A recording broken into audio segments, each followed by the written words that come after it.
In the last lecture, we used the property of the diagonalisation of a formula to achieve some kind of sort of self-reference, right? And we used that to derive Tarski's theorem on the undefinability of truth. That said that there was no formula which was true of precisely those numbers which were Gödel numbers of true statements in arithmetic. So there was no shortcut or royal road to finding out what the truths of arithmetic are, solving the Riemann hypothesis, doing whatever, right? Simply by plugging in the code of that formula and seeing to some other super formula and seeing if that was true. So what Gödel did was do as it were, a syntactic provability version of this. So Tarski is all about semantics. It's about what's true in arithmetic. What Gödel was after was about what's provable from a set of axioms. So he wants to use the same kind of self-reference trick that went on in the Tarski argument, but not about talking about what comes out to be true in N, but actually what's provable in Q, or in axiom systems that are like Q and extend it in some kind of algorithmic way. So we're going to go back and look at this very simple system Q here, which is in section 6.2. And we're just going to point out some of the features, and we're not going to do everything that's here in this section. So let's look at 6.2 then and see what it's got.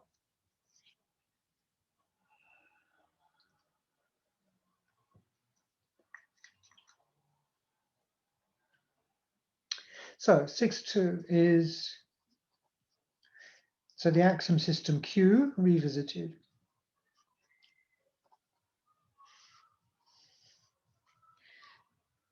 So again, this is a little bit about, what's provable in the theory Q. And if we had more time, we'd actually do some proofs in this system Q. But as it is, we'll just look and see what's there rather than actually concentrating on the actual proofs themselves. So Q, you recall, was just one collection of a finite number of axioms. And what can we prove from those axioms? Well, to see what example 16 says. Okay, from the axioms of Q, we can prove that 1 is different from 2. So this is my way of boldfacing the letters there, right? So recall here, this is just the successor of 0, and 2, of course, is the double successor of 0. So actually what this is saying, perhaps more formally, is not this here. Now the axioms of Q say certain things, right? They don't explicitly say that the successor of one thing is different here from the successor of something else. So we can actually prove this here in Q. And if you look there at the actual proof itself, again, as I said, I don't particularly want to go through these, here's actually how you would do it, right? You would take certain 2 axioms from Q, and we do some predicate calculus proof on those axioms, and we'd end up here, right, in the end getting some proof from Q of 0 doesn't equal 1. And then there's a reference to another lemma that then says this means that Q proves that 1 is not 2. Okay. So if I've got 2 objects that are different and I apply the successor function to them, I get 2 different objects. But anyway, how this comes about is not particularly of interest to us, but the result actually is that Q is a strong enough set of axioms to prove that 1 is different from 2. But also it can prove our standard arithmetical facts. Q can prove that 2 plus 2 equals 4. Right? So this, of course, is the answer to all those kind of annoying people at parties who ask, how do we really know that 2 plus 2 equals 4? Well, the 8 lines there on page 96, that tells them, right? So 2 plus 2 equals 4. So again, what we'd be doing here is, this is really saying this.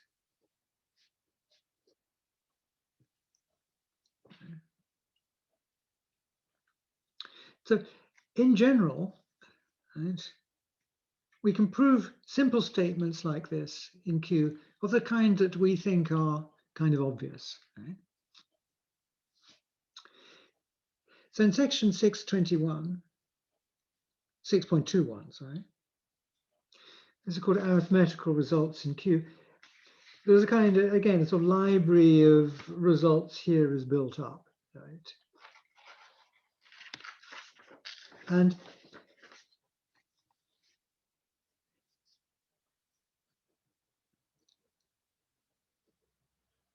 it's interesting to see actually what you can't prove in Q.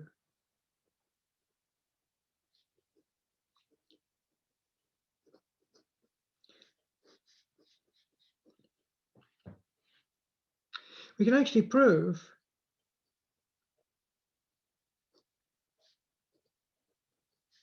from Q, or rather we cannot prove from Q that every number is different from its successor.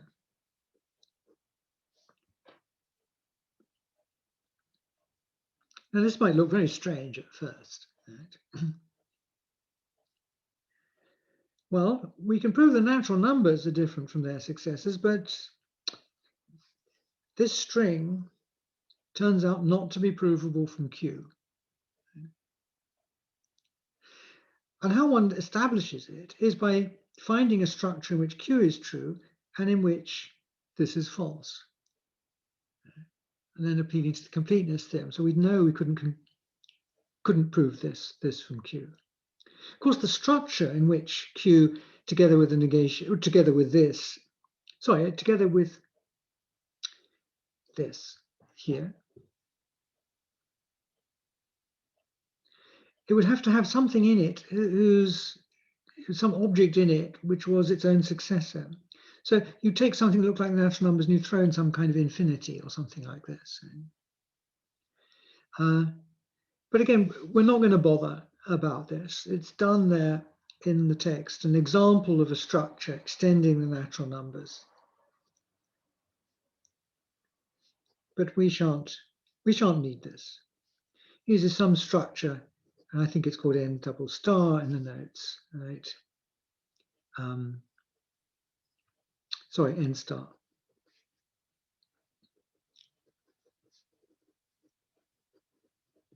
With an extra point, or an extra number, if you like, let's call it infinity, with infinity prime equals infinity. And we can find n star, all the other axioms of Q are true, but also the negation of this.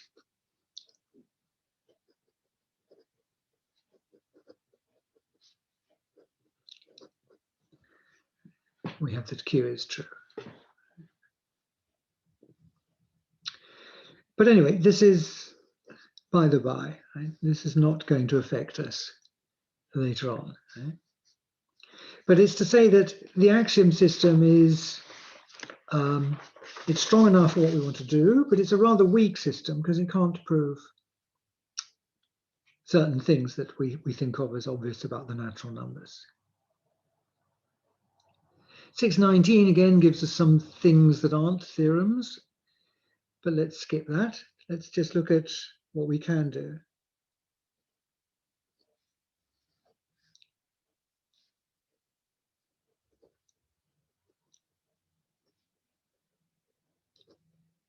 So we can do enough in Q.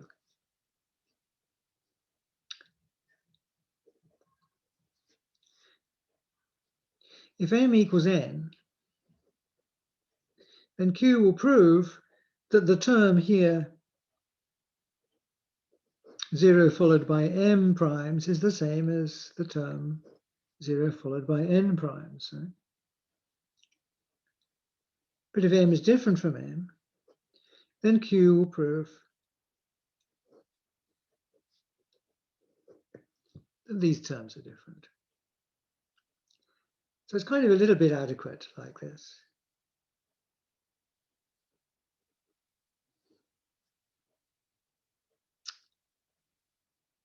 If I plus j equals k,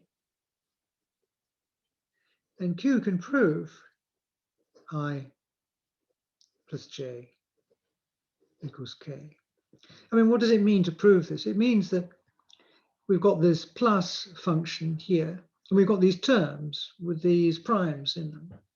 So Q can prove that from these two terms, we can shift the primes around and get a term with 0 with k primes on it, if I plus j equals k. So this works. If this is not the case, then Q can prove it's not the case. Here. And 623 is about multiplication. It says the same thing for multiplication. So if ij equals k, then Q can prove that I times j equals k. So basic arithmetical facts, kind of almost like atomic arithmetical facts about the natural numbers and their numerals, Q can prove. Here. So again, you don't need to know, and you can see I've skipped over justifying these things here. But I do want you to be aware of the fact that Q can prove these basic facts here, like this.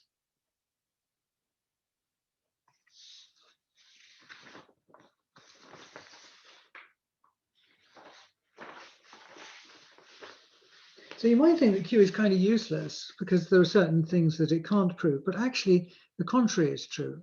Because Q is a weak theory, and we can still prove quite a lot in Q, that makes it useful for Gödel's theorem.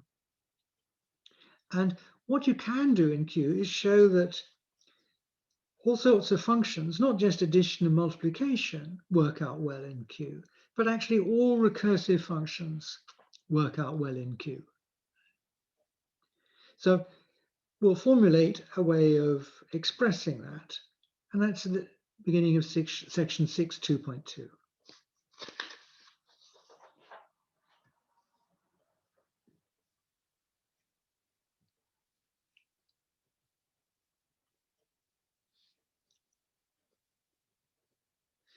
Representation of functions in Q.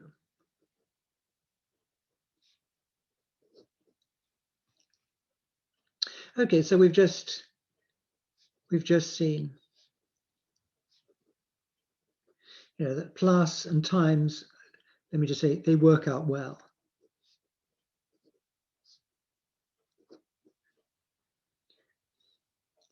In those lemmas 6, 21, and 23. Right?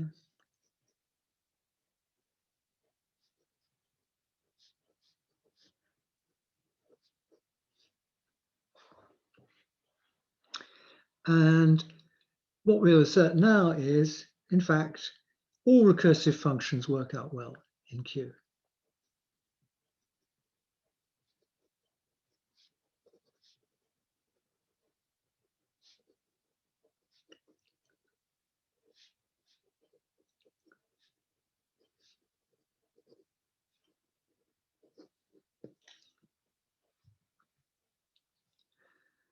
And one way of getting a handle on that is definition 624.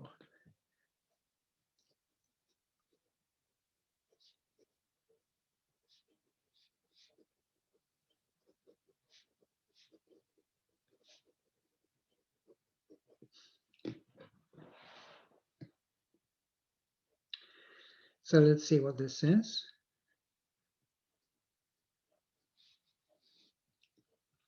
Suppose I've just got a function which takes k tuples of naturals to naturals. Right? Then I'm going to say f is representable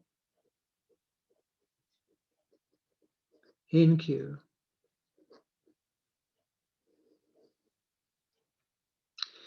if there's some formula which sort of like defines it.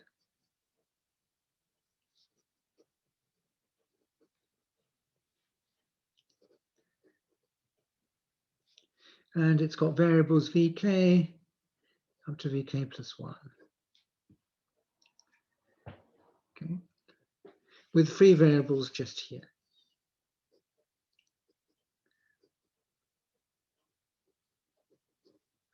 With precisely its free variables shown.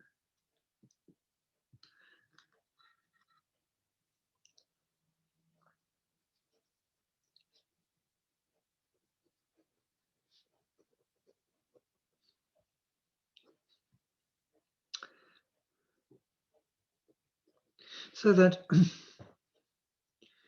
if I've got numbers p1 up to pk and some j here, these are all in n. And if, now this is the concrete function, this is my arithmetical function. If f of the p's end up being j, then Q can prove this fact.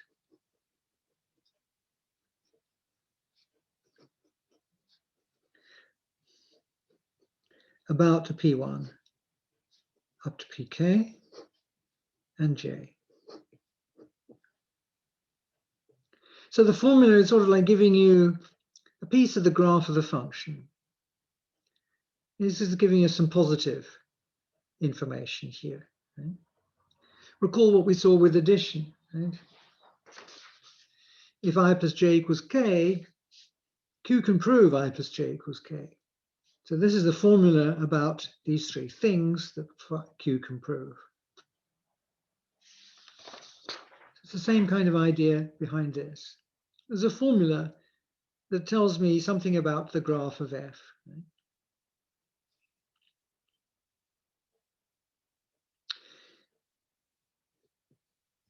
And the other thing we'll have is, or we'll want, that Q thinks that phi defines a function. Right? It better be that if this turns out to have j in, we better not have anything else also making phi come out true.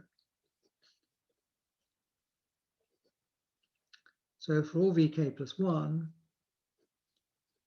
if phi holds of p1 up to pk of vk plus 1, then it better be that vk plus 1 is j.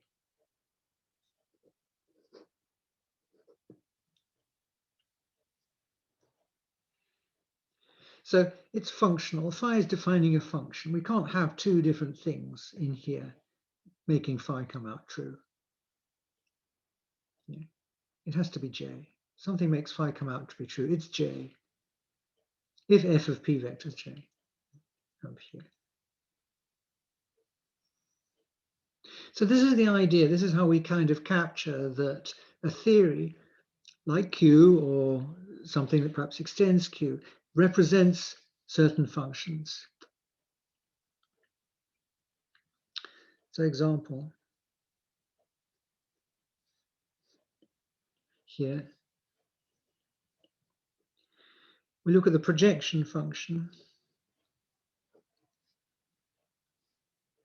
This was one of the basis functions for the recursive functions, actually.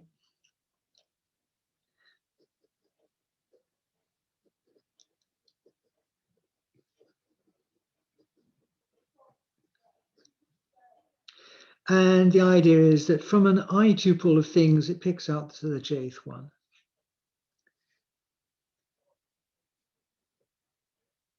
So where uij of n1 up to ni, this will pick out the jth one here. Okay, so this is a very simple concrete function. One of the basis functions of recursive functions. So what's the formula phi that's going to represent it in this way? Well, it's a simple formula.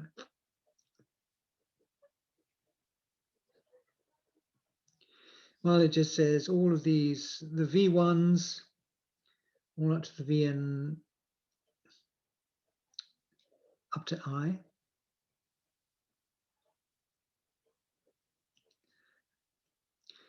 Right? So this is just something that's clearly true about the different things we substitute in for V1, V2, Vt up to Vi here. And also the next thing here, Vi plus 1 is Vj.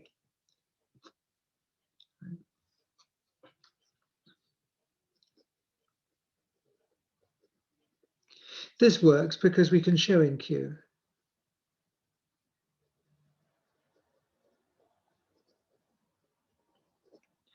For any, what we got, K1 here up to Ki, we've got an I vector of things here. We can show in that Q proves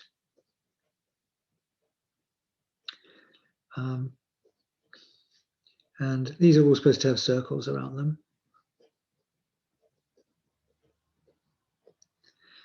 Here. And if Vi plus 1 equals Kj, here, if and only if Vi plus 1 equals Kj. So all of this here. And in fact, one doesn't really need the theory Q here. This just follows from predicate calculus using the rules for equality here. So this formula here will do for showing that this very simple projection function here can be representable in the theory here. So again, there's some details here. We'd have to show that indeed this held, and you know, I'm skipping that because we haven't really done much about proofs. So we can show this.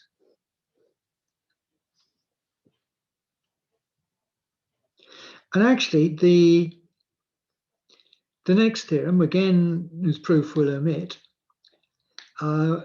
says, in fact, every recursive function is so representable in Q by some formula or other. This is perhaps a little bit remarkable, right?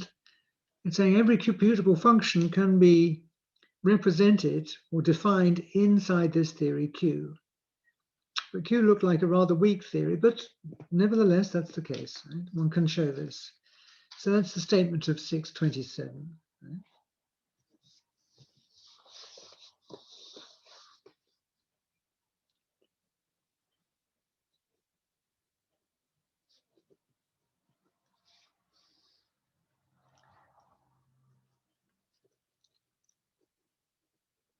So the functions representable in Q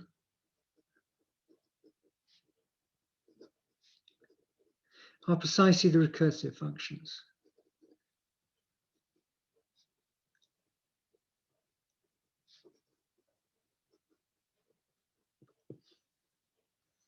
So actually, Q is good enough, right, to prove for certain formulae or other any recursive, the facts about the graph of any recursive function. And actually, that's exactly what it can do. Right? So we omit the proof.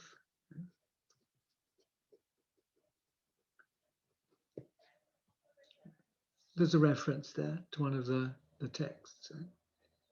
But we will use this theorem here. I mean, you might think you could add more axioms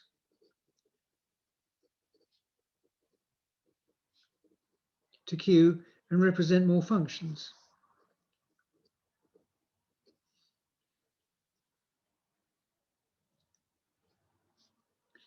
But actually, remarkably, that's not the case.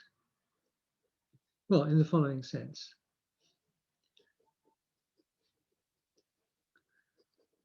But actually, so if I got some Q prime, some theory that extends Q, and I obtained it by adding finitely many more axioms that are true in N.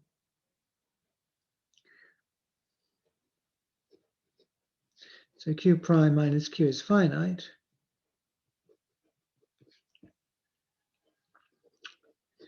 And everything in this new collection is true in N. one can show that you haven't got any more representable functions.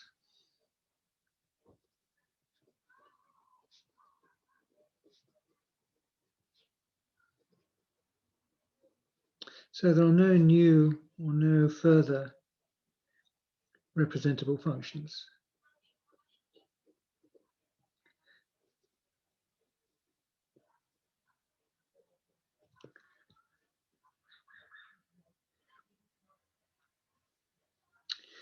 Okay, so this is just a fact. Again, you don't need to know this. This is just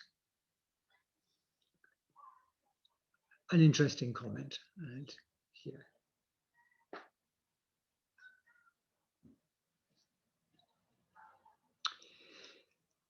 But because the functions representable in Q are precisely the recursive functions, and the diagonal function is recursive, so diag is representable in Q.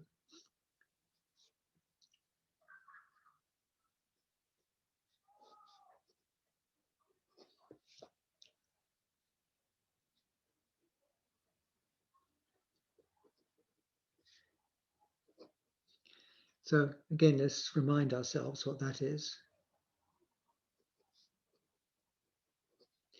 Diag of n equals m if and only if m is the Gödel number of the diagonalization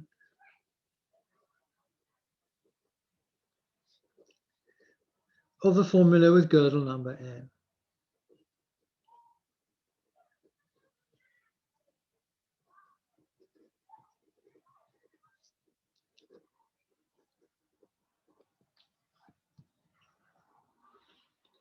And again, this is just because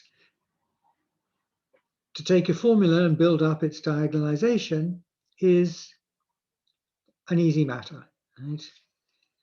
I mean, if we wanted to look at psi here, its diagonalization is what? What is it? It exists x, so this x is the Gödel number of psi here and psi. And so if here, if the Gödel number of psi is n here, this is supposed to be diag of n. The Gödel number of this whole thing is diag n. So we take the Gödel number of n and we just embed it in a code for the rest of the string here. And it's fixed what the string is going to be. The only thing that's variable is, well, there's n and the psi.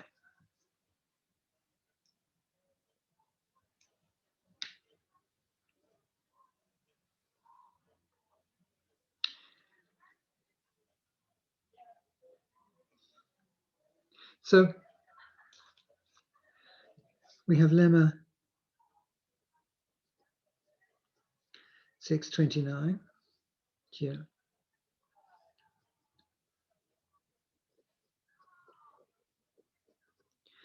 For any formula phi of x in L, and for any natural number,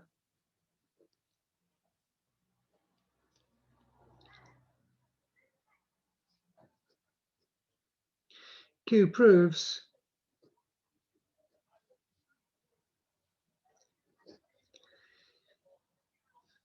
there is something which is this term 0 with n dashes after it. And if phi holds, x being a free variable of phi,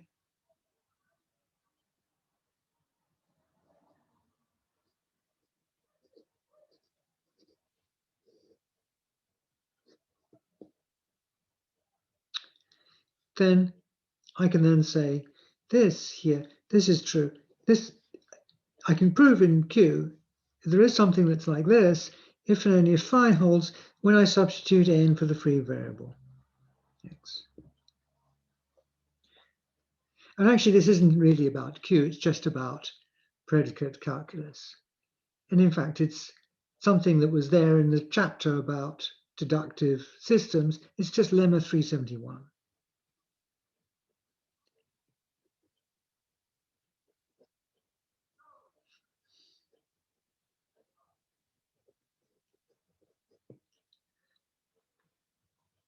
here.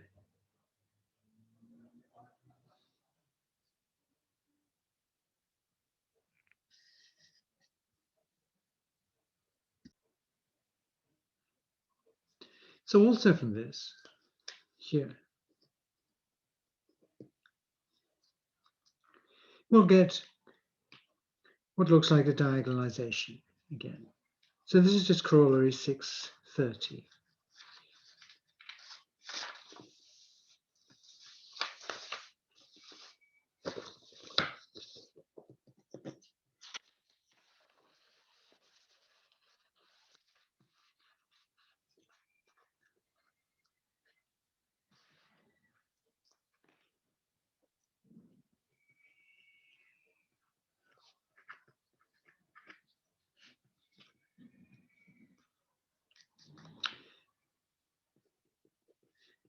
Take a formula in the arithmetical language, and the free variable of the formula is then x, and we let psi be the diagonalization of phi.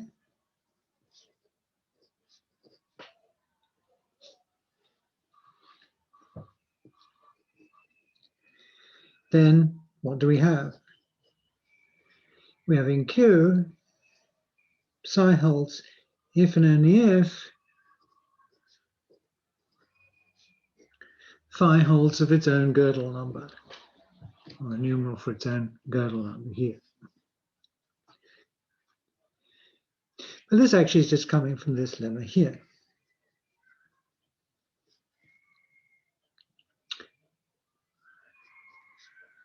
If n is the Gödel number of phi,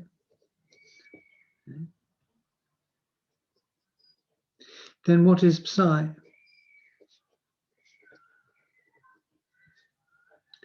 Right? Psi is the diagonalization of phi. So it says there is x.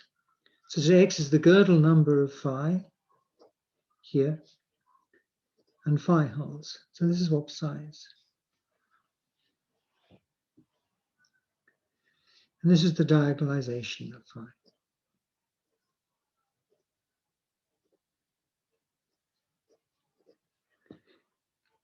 Here.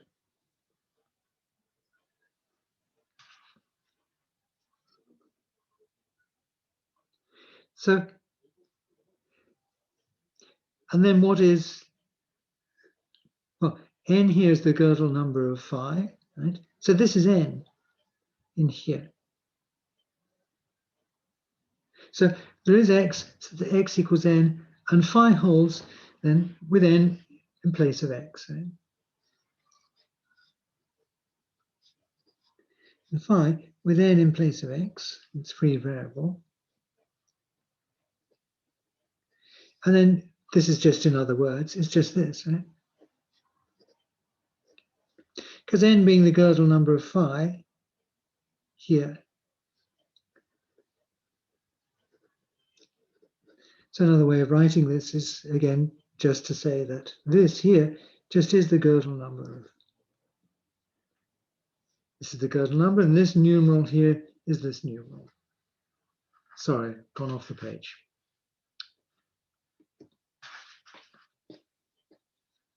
So let's back up a little bit.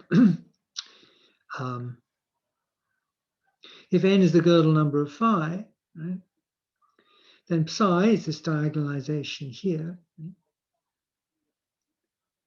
right? So there's this x is here the Gödel number of phi, and phi holds. Right? So this just is psi. This is the formula of psi. So phi with n replaced, x replaced by n, right? This is just phi with, well, the Gödel number of phi put in there, the numeral for it. Because if n is the Gödel number of phi, this numeral is this numeral here. So I've got precisely this. The psi is equivalent to this phi applied to it's the numeral of its Gödel number. here.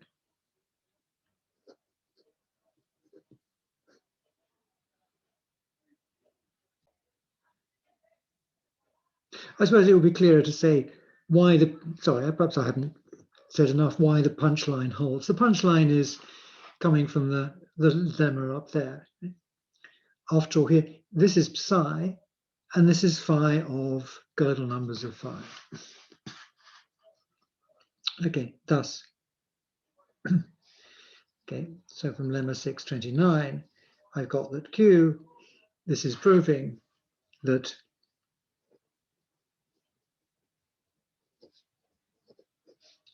is equivalent to phi of, here, this in place of x.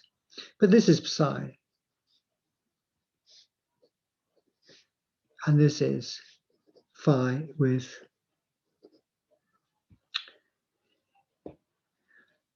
code number for phi in place of x down here, which is what the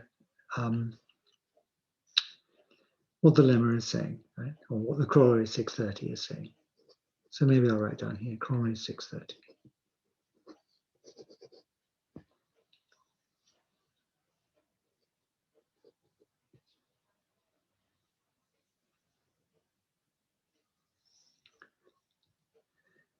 Okay.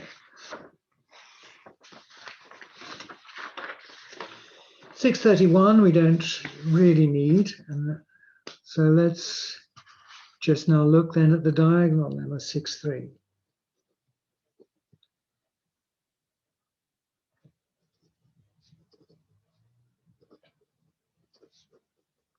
So this is the kind of the crux of the matter here.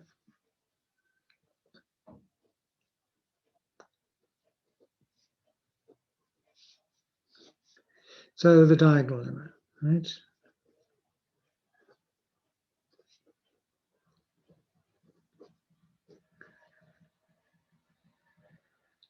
So let T be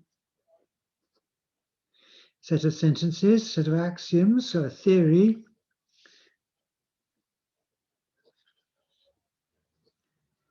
In any language L prime, which extends the language of Q,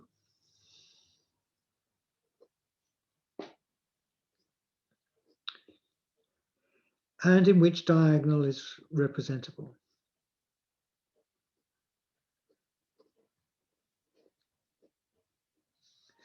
So Q itself is an example of a T here.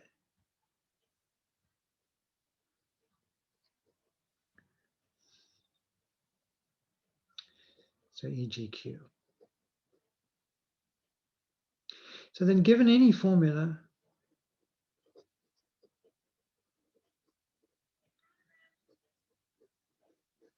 psi of y, with the free variables of psi being this y, that's there. So then there is a sentence chi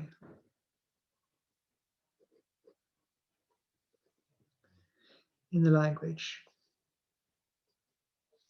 with the theory that we're interested in proves the chi is equivalent to psi of chi.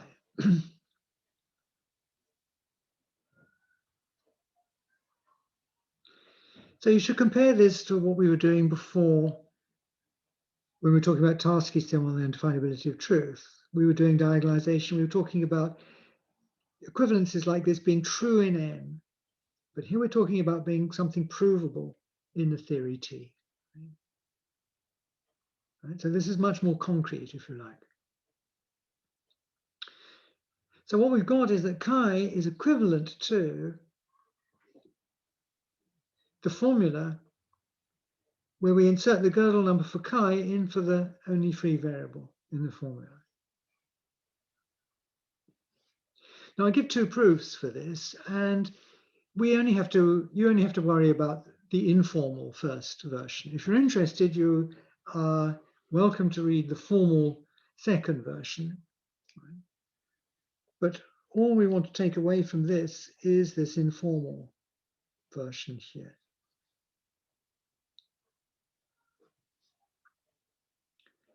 And it's similar to the things that we've been doing.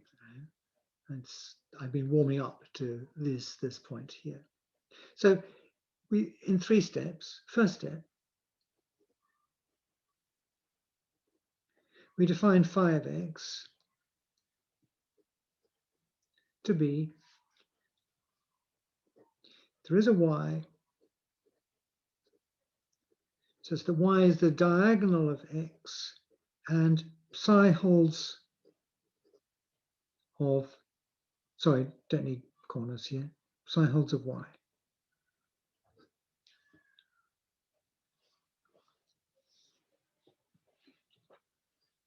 So it's a little bit like exercise 6.3. We're going to talk about the diagonalization of this formula phi, which already talks about diagonalization.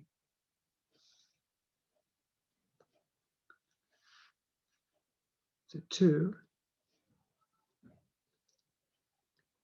to find chi to be the diagonalization of phi.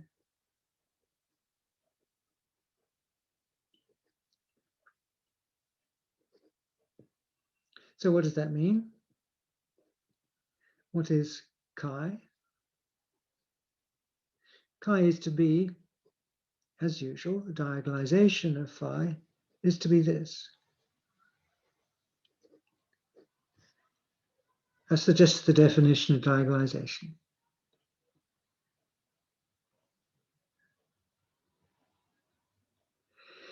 But corollary 630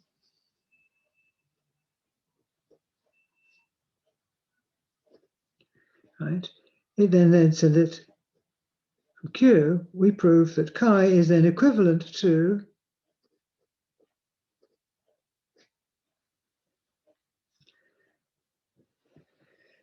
phi with its own Gödel number inserted in place of x here.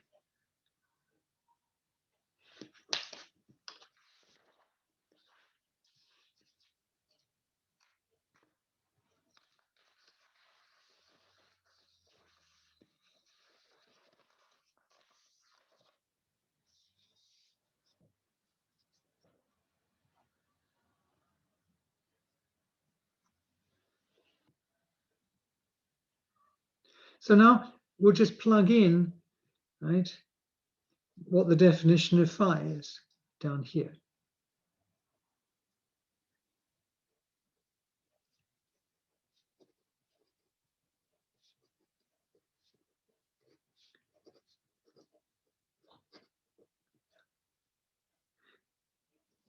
Q proves chi is equivalent to, well, we look and see what phi is here.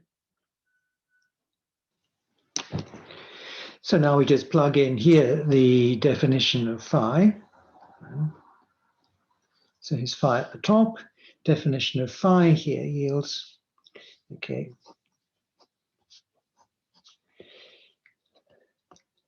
So chi is equivalent to, and now phi here. So exists y, and kind of what I'd like to just say is y is the diagonalization of phi here, and psi of y holds, right? To make it look like what's up here. So this should be, in the end, phi of Gödel number of phi here. Right? Actually, what I really should use perhaps is, this is the function, the diagonalization function that's outside. What I should use is the formula here that defines the diag function here. So there is a y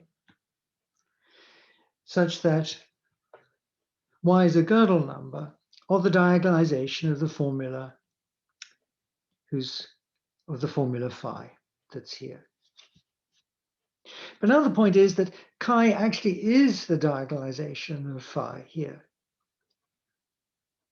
So the y that we're talking about down here, right, It's just that this is just the number of chi, the Gödel number of chi. Okay? So, but chi is the diagonalization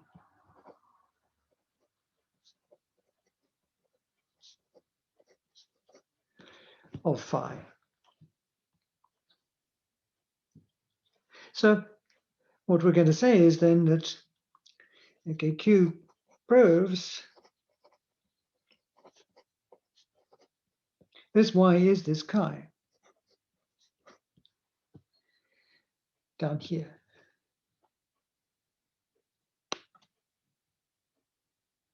So what do we have? We have that Q proves that chi is equivalent to saying there is a Y, such that Y is the diag of phi, and psi holds of this Y. But this Y, there's only one unique solution to this Y. It's the code of chi. So Q is proving these two things. So we're then going to have chi is equivalent to now psi of this chi here. Because this is the only candidate for Y here, is this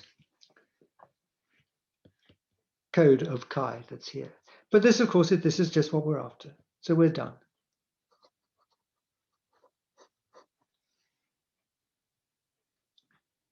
So this is a slightly sort of informal version where I haven't done all of the moves of the proof down. If you want to be fastidious and look at the formal version, which is in the second half before the QED, please do so. But this is going to be quite sufficient, right, for our purposes here. So you can just get by with looking at the informal version only.